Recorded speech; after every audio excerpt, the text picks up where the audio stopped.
adik-adik ibu semuanya, bagaimana kabarnya hari ini? Ya, semoga kita selalu dalam keadaan sehat. Oke. Pada pembelajaran sebelumnya kita sudah membahas tentang teks ceramah. Nah, di sana Ananda sudah bisa menjelaskan bagian-bagian terpenting dari teks ceramah tersebut. Nah, pada hari ini kita akan masuk kepada KD 3.6, yaitu menganalisis isi struktur dan kaidah kebahasaan pada teks ceramah. Pertama, Ibu akan menjelaskan tentang apa itu teks ceramah.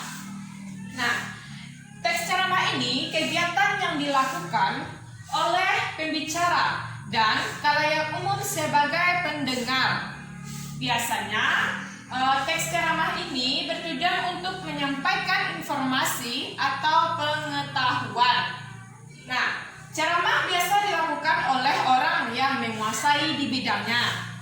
Biasanya ceramah ini kita temukan pada siaran komunikasi seperti televisi dan radio. Ada juga ceramah yang dilakukan secara tatap muka atau secara langsung. Bagian yang kedua yaitu struktur teks ceramah.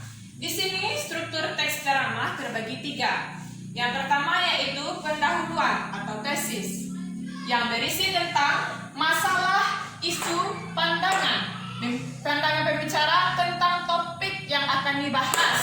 Contohnya kita akan membahas tentang kemerdekaan RI. Nah, tentu pendahuluannya harus berhubungan dengan kemerdekaan RI. Oke?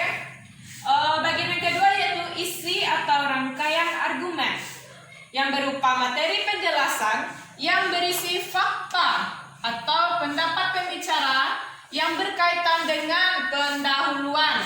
Kita tadi kan membahas tentang kemerdekaan RI, tentu isinya harus berhubungan dengan kemerdekaan RI, ya. Yang bagian ketiga yaitu penutup atau penegasan ulang. Penutup ini berupa simpulan atau rangkuman yang berisi tentang pernyataan sebelumnya, yaitu pendahuluan dan isi. Oke, selanjutnya Ibu akan menjelaskan tentang kaidah kebahasaan teks ceramah. Kaidah kebahasaan yang pertama, menggunakan kata ganti orang pertama dan kata sapaan.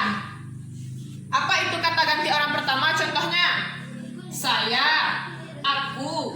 Dan kata sapaan itu seperti hadirin, jamaah, misalnya hadirin sekalian, jamaah sekalian, atau bisa juga bapak-bapak, ibu-ibu, seperti itu ya. Dan yang selanjutnya, menggunakan kata teknis atau peristilahan berkenaan dengan topik yang akan dibahas.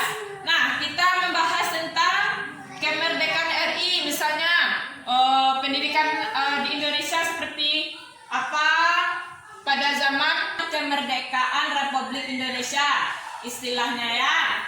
Nah, yang kedua menggunakan kata-kata yang menunjukkan hubungan argumentasi sebab akibat. Contohnya ada kata maka, jika, namun, dan lain sebagainya. Selanjutnya menggunakan kata kerja mental yang ditandai dengan imbuhan. Ingat, yang ditandai dengan imbuhan me, ber, dan di. Contohnya memprihatinkan, diharapkan, menduga, dan sebagainya. Yang selanjutnya menggunakan kata persuasif. Contohnya sebaiknya, seharusnya, ya, dan lain sebagainya. Oke, bagian yang keempat yaitu jenis ceramah. Biasanya jenis ceramah ini terbagi atas 2. Yang pertama ada yang umum dan ada yang khusus. Yang umum yaitu memberikan nasihat serta petunjuk kepada khalayak umum, dan ini bersifat menyeluruh.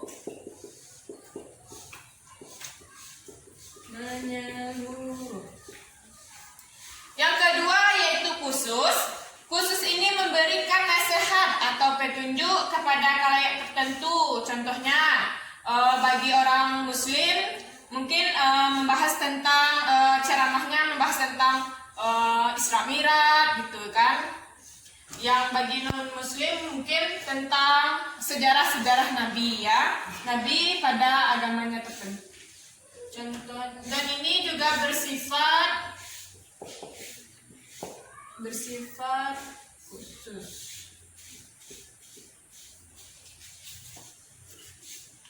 Oke, sampai di sini pembelajaran kita pada hari ini. Selamat bekerja Anda semuanya dan semoga menyelesaikan tugas dengan baik dan benar.